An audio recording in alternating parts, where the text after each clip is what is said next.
Hi, this is RX-Explain. This time I'll explain the Blue Destiny Unit 3.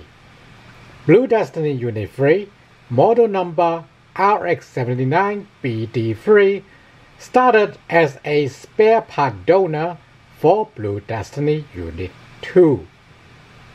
Federation Space Force, as part of the Federation, is very logistically conscious. While having spare parts stored separately would be more efficient, there are many advantages only a complete donor unit can provide. First and foremost, a donor unit is just another complete mobile suit, so it can be transported and handled as one, foregoing the need of independent packaging. In addition, by assembling a donor unit, the Space Force can check if those parts fit correctly. After that, they can run diagnostics for the entire mobile suit, making sure the spare parts function properly. This process would also be used to verify the assembly log of Blue Destiny Unit 2, ensuring all the modifications and adjustments done are recorded without missing. For the frontline who will be receiving Blue Destiny Unit 2, having Unit 3 as a donor also has many benefits. First, again, is that Unit 3 is just another mobile suit. So as long as the element using Blue Destiny Unit 2 had an extra hangar space, they would have space for spare parts. And they can move Unit 3 with regular surfacing equipment. Secondly, they can replace an entire section, if not an entire limb, from Blue Destiny Unit 3 to Blue Destiny Unit 2. While unlikely, it is possible for the torso of Blue Destiny Unit 2 to be damaged, and the frontline can move the cockpit of Blue Destiny Unit 2 into Blue Destiny Unit 3. Alternatively, if the armorers and mechanics have time, they can take apart Blue Destiny Unit 3 and see how they can repair Unit 2 so Unit 3 as a donor unit works as a physical assembly reference. And last but not least, if Blue Destiny Unit 2 is out of action, they can use Unit 3 instead. And with Blue Destiny Unit 2 being stolen by Xeon, the Space Force decided to deploy Unit 3 with the intercepting party. Let's take a closer look and see how the Space Force used Blue Destiny Unit 3. Blue Destiny Unit 3's head is exactly the same as Blue Destiny Unit 2's. It is a modified Gundam ground type head with the main computer of exam system inside. For those who are keeping record, this is the last mainframe that Dr. Chlust built. Blue Destiny Unit 3's torso is exactly the same as Unit 2's as well, with the weapons mounted on both sides of the chest and vents in the middle. The skirts and legs are exactly the same too. Built in the style of Gundam ground type with reintroduced features from RX-78 like the coolant modules and extra thrusters, making it effective in space. Blue Destiny Unit 3's arms are exactly the same as Unit 2 like everything else. You can see 03 marking indicating this is the Unit 3. Otherwise, it still sports the lifting bar, cooling vents, auxiliary thrusters, and thickened forearms. Blue Destiny Unit 3's backpack is also exactly the same as Unit 2's with an extension module attached on the top. The extension module is a collection of extra propellant tanks and thrusters extending the Blue Destiny Unit 3's operation range and mobility in space.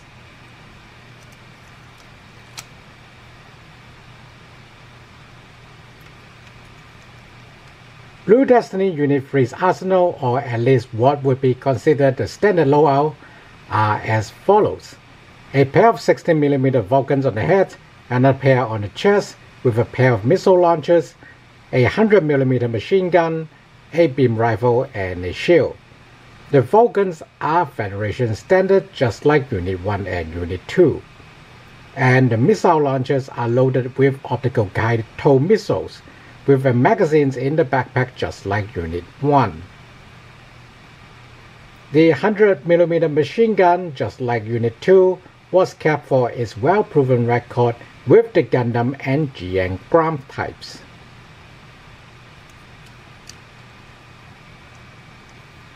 The beam rifle is the same model used by the Army on Gundam and GM ground types. While this pattern of beam rifle is different from the standard Space Force pattern at the time, Space Force chose to use this pattern due to its enhanced durability. Space Force also has a slightly different doctrine of deployment of beam rifles.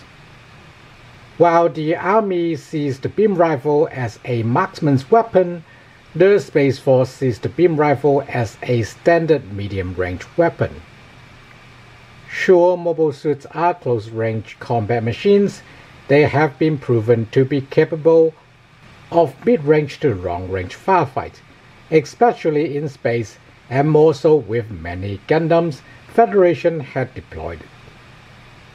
In addition, the intercepting parties was not sure how would Zeon modify or equip Blue Destiny Unit 2.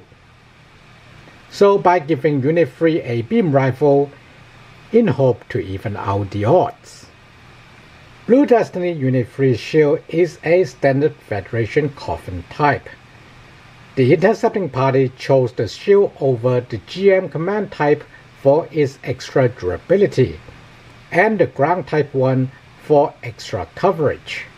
If this decision reminds you of someone, you are probably right.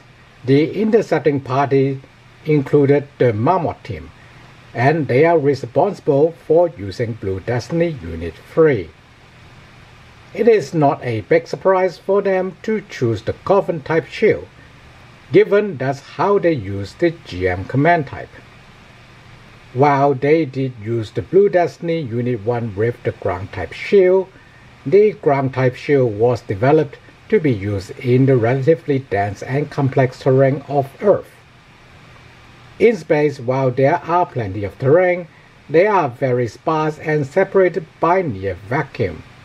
The extra mass of the coffin shield is less of a concern without gravity and air resistant too, much like most Federation mobile suits in space. Blue Destiny Unit 3 is painted in a similar color to regular Gundam ground type, a decision made by the intercepting party and very much approved by the Space Force. First and foremost, it is because Blue Destiny Unit 2 and Unit 3 are pretty much the exact same machine, so having them in the same dark blue color would make it rather difficult for the friendly elements to tell which is which. Battlefields of the Universal Century were revolutionized by Minovsky particles, disabling most wireless communications methods, so visual identification is rather important. Some people believe that was the last wish of Dr. Chlust, hoping by changing the color of Unit 3, the Marmot Team can change fate. That Dr. Chlust called the Blue Destiny. This sad, predetermined future where humanity would be consumed by violence. Yeah, if you have not noticed, Dr. Chlust had a rather pessimistic worldview. He named his mobile suits developed with the Federation Blue Destiny because he hoped by bringing that sad future into physical form, he, or humanity, can take a hold of it. His pessimism is very much directly related to the completion of the exam system. We had talked about how the exam system works, but we haven't talked about why the exam system works. Dr. Chlust Moses started his career studying the existence of new types. His younger self believes in Zeon's cause of independence and was recruited to develop mobile suit interfaces that can optimize the new type's advantage over regular humans. Around the same time, he adopted one of the new type's orphans named Miriam. Miriam, like a lot of her peers, was orphaned for suspicion of witchery. Since the existence of new types were heavily suppressed by the Federation government, Zeong brought in these orphans in the name of charity, but in truth for their political gain and war effort.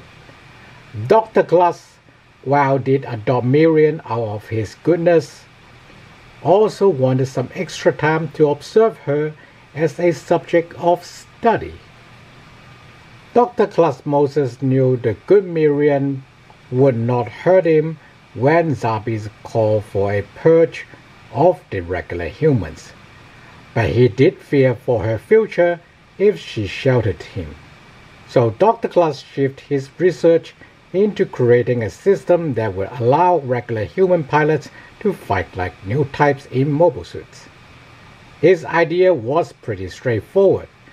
Collect operation logs from psychomune system and emulate inputs from new type pilots, filling in the gaps for regular human pilots. That includes the seemingly telepathic and precognitive ability of new types, which Dr. Chlust eventually discovered is actually teleempathy, and that's why exam system focuses on tracking killer intent from the surrounding environment. As fate would have it, Miriam was the most potent new type available to Dr. Chlust. With the future of humanity as well as Miriam's own at stake, Dr. Chlust pushed Miriam through more and more intense mock battles. As time passed, Dr. Chlust became abusive, while Miriam, despite not being told about his adopted father's grand scheme, thought she was just disappointing him, and her loving father would come back once he succeeded. This led to the accident where Miriam, in hope of helping her adopted father, pushed her mobile suit way too hard, making its psychomune system overload and exploded. While Miriam survived, she was comatose. Dr. Chlust at this point thought that she would recover and continue to work on the operational log collected in 4 computers used during the accident. He quickly discovered that the 4 computer did not just log the operation of the psychomune system, but in fact copied Miriam's thought pattern. This discovery filled Dr. Chlust with despair and guilt. He believed while Miriam's body lived, her mind resided in the 4 computers. Dr. Chlust shifted his own guilt towards the zombies and Zeong, and in order to avenge his daughter, he finished with his pilot assistance system, now named the exam system. Literally examination of everyone's humanity on the battlefield. Dr. Chlust had a plan to destroy Zeong and the zombies from within. Believed the 4 computers are now filled with agony of his adopted daughter, he intentionally made the exam system very overbearing, where regular pilots would easily go berserk and target other Zeong soldiers with killer intent. However, this plan failed because Zeong had some very well-disciplined and skilled pilots, or high-functioning maniacs. Dr. Chlust made a gamble. While Zeong sent the exam system team down to Earth, he defected to the Federation with 3 exam system main computers. Dr. Chlust despised the Federation for their years of oppression to space colonists and new types, but his priority was the destruction of the zombies and Zeong. He made no changes to the exam system, relishing in the suffering of Federation force being slaughtered by the exam system. This, however, was changed when he and Blue Destiny Unit 1 encountered the Marmot Team. The Marmot Team recruit mostly from the last survivor of Federation units destroyed during the early stages of the One-Year War. These people joined the Marmot Team to meet their former comrades on another plane of existence, avenge them, redeem themselves, or all of the above. This mentality aligned with Dr. Chlust Moses, and he slowly entertained the idea of a peaceful future for Miriam. The Marmot Team, while understanding the danger of Blue Destiny Unit 1 and exam system, does not treat them like chained beasts, but misunderstood and wounded animals. Some members even claim they see the figure of a young girl when the exam system activates. That's why Dr. Chlust convinced the Space Force to keep Unit 3 as a donor unit. With any luck, part of Miriam would live through the war and he could find a way to bring her back. Dr. Chlust's plans, however, failed once again. Located and assassinated by Zeon, he would not be able to bring Miriam back himself. Even worse, the last two remaining exam systems were due to clash and possibly annihilate each other like the first two, which was exactly what happened. The intercepting party caught up with Blue Destiny Unit 2, managed to destroy it. However, Blue Destiny Unit 3 was also badly damaged, with its head destroyed. The Marmot Team later joined the siege of Abaoku with GM commands and boss. Some claim the Marmot Team found Miriam eventually, recognizing her as the girl they saw inside Blue Destiny. While this is the end for Blue Destinies, it is not the end for the Federation's research in anti-new type system or new type emulation system for mobile suits, as some brilliant researchers figure out when they try to recreate the exam system.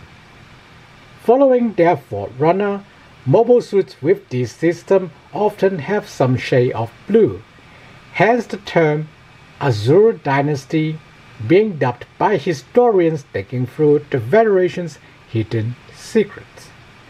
Thanks for watching.